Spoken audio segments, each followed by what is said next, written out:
नमस्कार, अपना एमपी देख रहे हैं आप। मैं हूं प्रशांत कटारे और बुलेटिन की शुरुआत भोपाल से आई बड़ी खबर के साथ करेंगे। अतिथि शिक्षकों को लेकर कैबिनेट में फैसला हुआ है। अतिथि शिक्षकों के मानदेय बढ़ाने पर फैसला लिया गया है। अतिथि शिक्षक वर्ग 1, 2 और वर्ग 3 का मानदेय बढ़ाया गया है। अतिथि शिक्षकों को मानदेय बढ़ाकर तोहफा दिया गया, 2 गुना कर दिया गया है मानदेय। मॉब लिंचिंग पीड़ितों को भी सरकार मदद देगी। तो ये तमाम वो फैसले जो कैबिनेट में लिए गए हैं। आपको बता दें कि न केवल अतिथि शिक्षकों को बड़ा तोहफा दिया गया, अतिथि शिक्षक वर्ग 1, 2, 3 का मानदेय बढ़ाया गया है, मानदेय दोगुना किया गया है बढ़ाकर। इसके अलावा मॉब लिंचिंग पीड़ितों को सरकार मदद देगी। मॉब लिंचिंग के प्रस्ताव पर भी मोहर लगाई गई है। एमपी में एससी, एसटी, पिछड़ा वर्ग और दिव्यांग बैकलॉग के पद 1 जून 2024 तक भर्ती जारी रहेगी। तो ये 3 बड़े फैसले शिवराज कैबिनेट में। पहला, अतिथि शिक्षकों के लिहाज से बड़ा फैसला, मानदेय दोगुना कर दिया गया वर्ग 1, 2 और 3 के लिए। इसके अलावा दूसरा जो महत्वपूर्ण फैसला मॉब लिंचिंग को लेकर, जो मॉब लिंचिंग है उनके पीड़ितों को, मॉब लिंचिंग के पीड़ितों को सरकार मदद देगी। इस प्रस्ताव पर भी मोहर लगाई गई है कैबिनेट में। इसके अलावा एससी, एसटी और पिछड़ा वर्ग और दिव्यांग बैकलॉग के पद 1 जून 2024 तक लगातार इनकी भर्ती जारी रही। तो जो सबसे बड़ी राहत अतिथि शिक्षकों को मिली है, लगातार आंदोलित रहे हैं अतिथि शिक्षक और अब ये बड़ी राहत देने का काम शिवराज कैबिनेट ने, शिवराज सरकार ने किया है। मानदेय वर्ग 1, वर्ग 2, वर्ग 3 के अतिथि शिक्षकों का बढ़ाकर दोगुना कर दिया गया है और इससे बड़ी राहत अतिथि शिक्षकों को मिलेगी। तो अतिथि शिक्षकों की एक बड़ी मांग कहें या बड़ी राहत इन अतिथि शिक्षकों के लिहाज से पूरी हो गई है। न्यूज़ 18 संवाददाता शैलेंद्र भदौरिया हमारे साथ जुड़ गए हैं और जानकारी के साथ। शैलेंद्र, 2 बड़े फैसले अगर हम कहें, एक तो अतिथि शिक्षकों को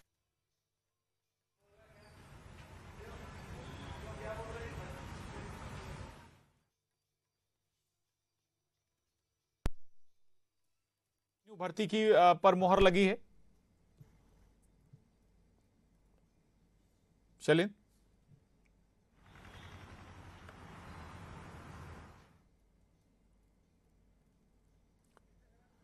आवाज आप तक पहुंच रही है? जी, एक बार सवाल दोहराइए प्रशांत। जी बिल्कुल शैलेंद्र, 3 बड़े फैसले अगर जो हम कहें, लेकिन उनमें से भी सबसे बड़ा फैसला अतिथि शिक्षकों को जो लगातार आंदोलित रहे, शांत करने की कोशिश, एक बड़ी मांग हम कहें अतिथि शिक्षकों की, पूरी हो गई क्या?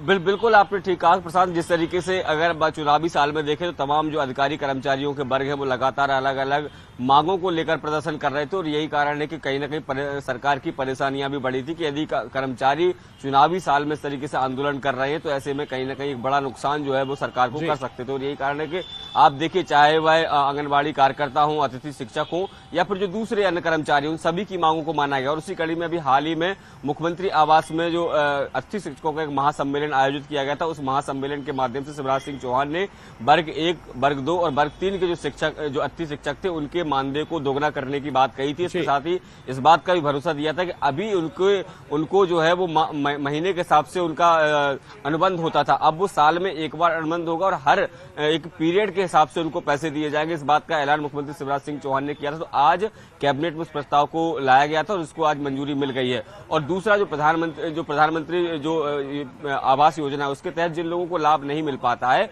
उसके अतिरिक्त अब जो है वो मुख्यमंत्री जन आवास योजना का भी शुभारंभ आज से किया गया है और उसमें जो लोग छूट जाते हैं ऐसे लोगों को उसमें आवास दिया जाएगा। और जिस तरीके से मध्य प्रदेश में कुछ पिछले दिनों मॉब लिंचिंग की घटनाएं हुई, तो ऐसे मॉब लिंचिंग की घटनाओं के पीड़ित परिवारों को भी 10 लाख रुपए, मृत्यु होने पर 10 लाख रुपए और घायल होने की अवस्था में 4 से 6 लाख रुपए देने का प्रावधान जो है वो किया गया है। तो कहीं ना कहीं कर्मचारियों के लिहाज से या जो लोग आवासहीन हैं उन लोगों के लिहाज से कैबिनेट का आज बड़ा फैसला सामने आया है। जी, वाकई ये बड़ी राहत होगी। मॉब लिंचिंग का भी आपने जिक्र किया शैलेंद्र।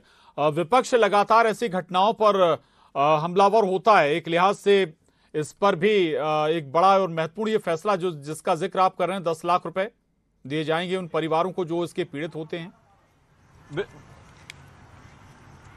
बिल्कुल, देखिए मॉब लिंचिंग जैसी घटनाओं को रोकने के लिए सरकार ने पहले से ही कानून बना रखा है, लेकिन उसके बावजूद भी जिस तरीके से देखने में आता है कि प्रदेश में मॉब लिंचिंग की घटनाएं हो जाती है और ऐसे में जो व्यक्ति उसमें मृत होता है उसके परिवार को राहत देने के लिए कोई इस तरह का कोई प्रावधान सरकार के पास नहीं था कि उनको राहत राशि दी जाए या उस घटना में जो घायल है उनको किसी तरह का उपचार के लिए या अन्य मदद उनको की जाए। लेकिन अब सरकार इसे एक नया विधेयक लेके आ रही है, उसके अनुसार अब ये उसमें प्रावधान किया गया है कि मॉब लिंचिंग की घटना में यदि किसी व्यक्ति की मौत होती है तो उसको 10 लाख रुपए की आर्थिक सहायता मध्य प्रदेश सरकार की तरफ से उपलब्ध कराई जाएगी और यदि उस घटना में अगर कोई घायल होता है तो उसको 4 से 6 लाख रुपए जिस तरह की स्थिति होती है उस हिसाब से उसको पैसा भी दिया जाएगा। तो कहीं ना कहीं बड़ा जो कदम है ये मध्य प्रदेश सरकार का इस दिशा में कहा जा सकता है। जी बिल्कुल, चलिए बहुत शुक्रिया शैलेंद्र आपका इस विस्तार से जानकारी के लिए। तो कैबिनेट के कई बड़े महत्वपूर्ण फैसले।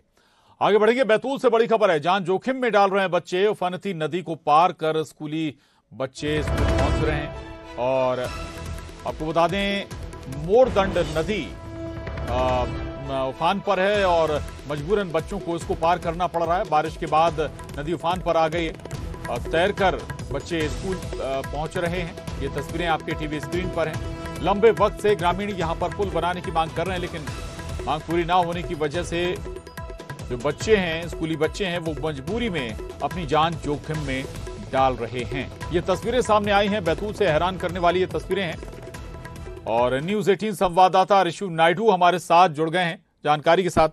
ऋषु, इन तस्वीरें, स्वाभाविक है कि ये तस्वीरें पहली बार नहीं आई होंगी, बारिश के सीजन में पहले भी ऐसे हालात बनते रहे होंगे, क्या उन तस्वीरों को देखकर प्रशासन की नींद नहीं टूटी? जी देखिए प्रशांत, ये जो इलाका है ये काफी दुर्गम इलाका है, काफी डेंस फॉरेस्ट है, यहाँ पे नदियां हैं, पहाड़ी नदियां। हर साल इसी तरह के हालात बनते हैं। मोरन नदी में जब बाढ़ आती है, अगर ये बच्चे नदी पार नहीं करेंगे तो इन्हें 12 किलोमीटर का लंबा सफर तय करना पड़ेगा। इसलिए मजबूरन ये नदी को पार करके स्कूल जाते हैं, इनके यूनिफॉर्म भीग जाते हैं, किताब कॉपियां भीग जाती है, लेकिन उसके बाद भी प्रशासन की नींद नहीं खुलती। और यहाँ पुल बनाने के लिए जो मांग है ये पिछले कई वर्षों से हो रही है। 2016 में घोषणा भी हुई थी यहाँ पुल बनाने की, लेकिन उसको अमली जामा नहीं पहनाया गया, जिसके कारण आज भी ये हालात बने हुए हैं। यहाँ पर पलक झपकते ही कोई बड़ा हादसा हो सकता है, बच्चे बह सकते हैं नदी की धारा में, लेकिन ना तो पंचायत के लोग और ना ही शिक्षा विभाग और प्रशासन के लोग इस ओर ध्यान दे रहे हैं। बिल्कुल बिल्कुल, ये बहुत बड़ा हादसा यहाँ पर बच्चों के साथ हो सकता है, बच्चों की जान जोखिम में होती है। ऋषु, दो बातें, एक तो अगर ऐसी स्थिति होती है तो फिर स्कूल कुछ वक्त के लिए जब नदी उफान पर हो तब ब्रेक हो सकता है, क्या शिक्षा विभाग इस पर ध्यान नहीं देता? दूसरा विकल्प भी ये हो सकता है कि भाई नाव के जरिए बच्चों को नदी पार कराई जाए। जी देखिए, पहला जो बिंदु आपने कहा, शिक्षा विभाग स्कूल को थोड़े दिन के लिए स्थगित कर दे, ये संभव इसलिए नहीं हो सकता क्योंकि बारिश का दौर लंबा रहता है और नदी में बाढ़ के हालात लगभग 2 से ढाई महीने तक बने रहते हैं। ऐसे में बच्चों की शिक्षा को रोकना तो कोई विकल्प शायद मुनासिब नहीं हो सकता, लेकिन हाँ, जो नाव या कोई वैकल्पिक व्यवस्था प्रशासन द्वारा करवाई जा सकती है, जो एक सीधा साधा तरीका है, उस ओर भी प्रशासन और शिक्षा विभाग ने आज तक ध्यान नहीं दिया, जिसके कारण बच्चों को रिस्क लेना पड़ रहा है। और जल्द से जल्द प्रशासन को कोई फैसला लेना चाहिए इन तस्वीरों के सामने आने के बाद, वरना कोई बड़ा हादसा यहाँ पर किसी भी दिन हो सकता है। बिल्कुल बिल्कुल, प्रशासन जरूर इन तस्वीरों को देखकर संज्ञान ले, नहीं तो कभी भी कोई बड़ा हादसा इन मासूम बच्चों के साथ हो सकता है। शुक्रिया ऋषु। आगे बढ़ेंगे, मुख्यमंत्री के बाद प्रदेश के कृषि मंत्री कमल पटेल ने भी साफ कर दिया है कि मुश्किल की घड़ी में किसानों के साथ सरकार खड़ी है। जिन किसानों की फसल बर्बाद हुई है वो चिंता नहीं करें, सरकार सैटेलाइट के जरिए खराब हुई फसलों का सर्वे करा रही है। जिन किसानों की फसलें खराब हुई हैं उनकी भरपाई राहत राशि के तौर पर सरकार जरूर करेगी।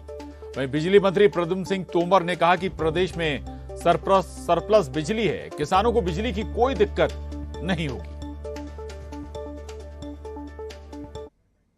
सबसे पहले तो माननीय मुख्यमंत्री जी, हमने गुप्तेश्वर भगवान और महाकाल भगवान पर प्रार्थना की तो अच्छी बारिश हो गई है, फसलें बच गई हैं और जो नुकसान हुआ है वो किसान की क्षति नहीं है, राष्ट्र की क्षति है। सरकार के साथ है, किसानों को RBC 6-4 और बीमा का राहत दिलाई जाएगी।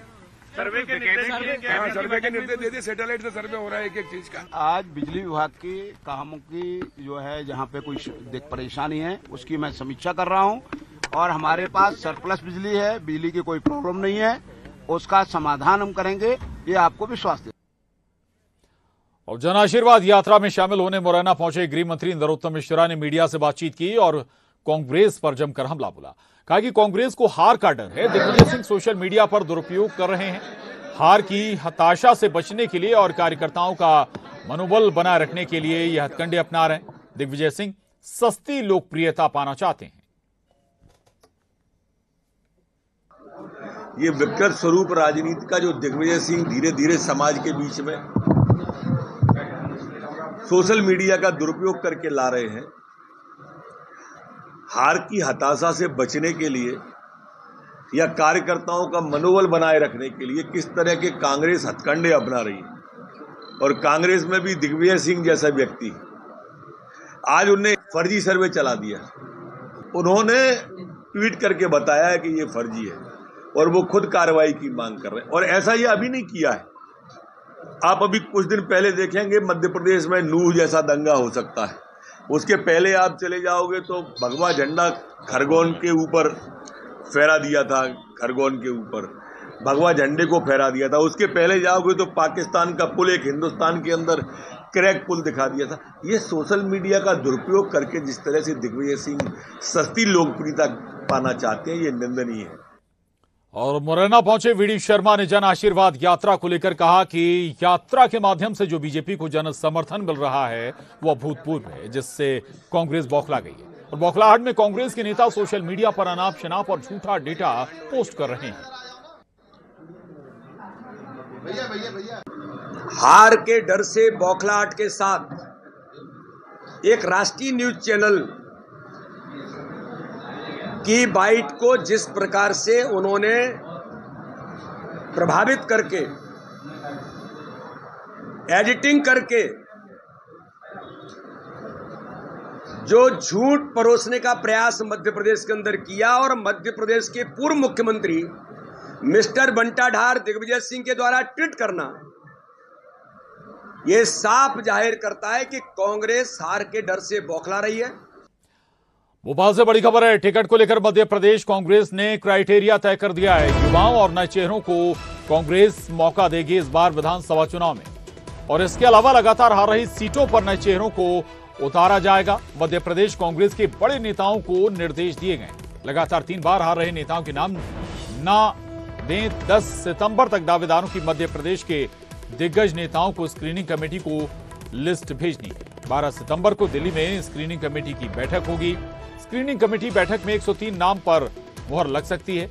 लगातार हार रही 66 सीटों पर युवाओं और नए चेहरों को उतारने की रणनीति है। लगातार हार रही सीटों पर सबसे पहले सहमति बनाने की कोशिश है।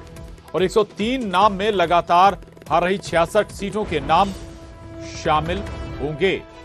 ये बड़ी खबर है, महत्वपूर्ण खबर है कांग्रेस के लिहाज से, चूंकि कांग्रेस भी लगातार अब चुनावी तैयारियों में जुटी हुई है। टिकट को लेकर कांग्रेस ने अपना क्राइटेरिया भी तैयार कर दिया है। युवाओं और नए चेहरों को मौका देने की तैयारी है।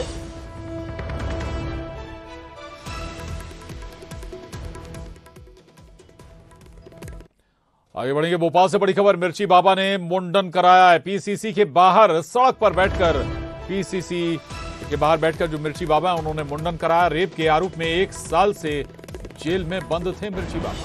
हाल ही में कोर्ट ने बाइज्जत उन्हें बरी किया है। ये तस्वीरें भोपाल से सामने आई हैं। कांग्रेस दफ्तर के बाहर मुंडन कराया मिर्ची बाबा ने। हाल ही में कोर्ट से राहत नहीं बल्कि हम ये कहें कि वो बरी हो गए हैं जो आरोप उन पर लगे थे रेप के। संतों की रक्षा कर इस भ्रष्ट मुख्यमंत्री से।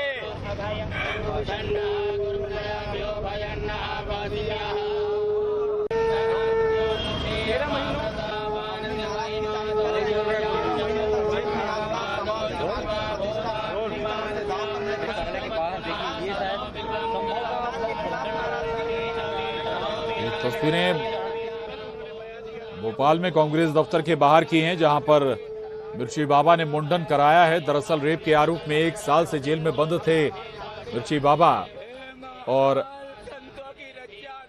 अब उन्हें कोर्ट ने बरी कर दिया। बड़वानी से बड़ी खबर है। नेशनल हाईवे 3 पर भीषण सड़क हादसा हो गया। दो बसों की आमने सामने भिड़ंत हो गई। दोनों बस के चालकों की हालत गंभीर है। हादसे में 10 यात्री भी घायल हुए हैं। घायलों को जुलवानिया और सेंधवा के अस्पताल में भर्ती किया गया है। बालसमंद और ओझर पुलिस मौके पर पहुंची हुई है। मुंबई आगरा नेशनल हाईवे पर यह हादसा पेश आया है। तो दो बसों की आमने सामने भीषण टक्कर हुई है। इस हादसे में कई जो यात्री हैं वो जख्मी हो गए।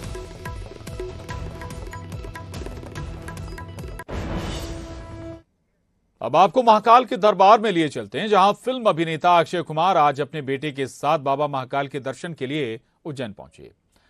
सबसे पहले वो बाबा महाकाल की आरती में शामिल हुए।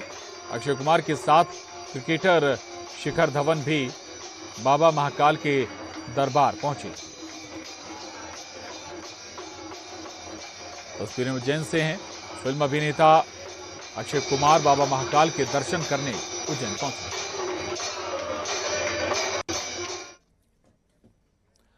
और अब रुक करेंगे सिटी टॉप 20 का। शिवराज कैबिनेट बैठक में महाकाल को सीएम सहित मंत्रियों ने दिया धन्यवाद। अच्छी बारिश के लिए बाबा का पर जताया विश्वास। कई अहम फैसलों पर लगी मोहर। अतिथि शिक्षकों के मानदेय बढ़ाने पर लिया गया फैसला। अतिथि शिक्षक वर्ग 1, 2 और 3 का मानदेय बढ़ाया गया।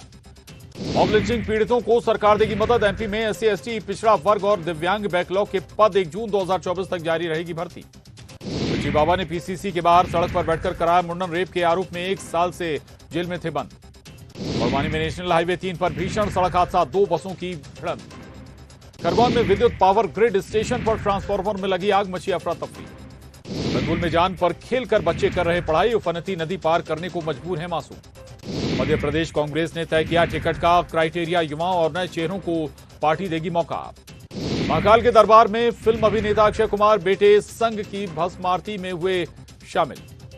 एमपी के कई जिलों में झमाझम बारिश। मौसम विभाग का येलो और ऑरेंज अलर्ट जारी। बीजेपी की जन आशीर्वाद यात्रा में शामिल दिग्गज अब्बा और दिमनी में वीडी शर्मा और सिंधिया करेंगे सभा। मुरैना पहुंचे वीडी शर्मा। जन आशीर्वाद यात्रा को लेकर कहा कि यात्रा के माध्यम से जो बीजेपी को मिल रहा है अभूतपूर्व जन समर्थन, जिससे कांग्रेस में बौखलाहट। और इसके साथ ही बुलेटिन में बस इतना ही। खबरों के लिए बने रहिए न्यूज़ 18 मध्य प्रदेश छत्तीसगढ़ के साथ।